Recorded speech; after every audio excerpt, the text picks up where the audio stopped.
Well, it turns out that there's only two ways to serve a notice in Washington, and it's very important that a landlord serve a notice correctly, because if you do not do it the right way, it gives a resident a get out of jail free card, so to speak, but it's more like a get out of an eviction free card, so to speak. And so here are the two ways to serve any notice in a mobile home park.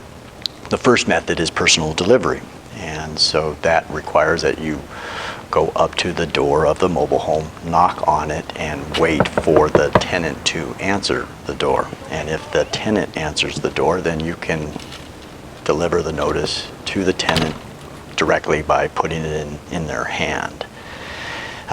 If the tenant does not answer the door, or the tenant is not home, it's only then that you can post a copy of the notice in a conspicuous place somewhere on the mobile home, typically the door to the mobile home.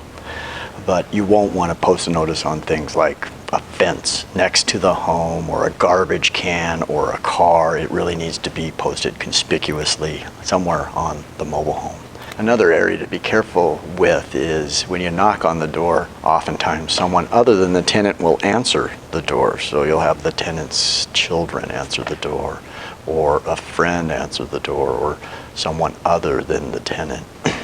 To the extent that you're not able to put a copy of the notice in the tenant's hand, and you instead give a copy to a friend or a child or anyone else, you still, at that point, because you didn't give it to the tenant, need to wait for the door to shut, believe it or not, post a copy on the door because the tenant wasn't personally delivered a copy, and follow it up with a mailed copy.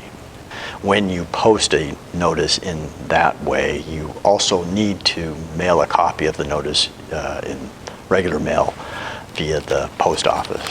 And those are the two ways to serve a notice in Washington, either personal delivery to the tenant or posting and mailing to the mobile home.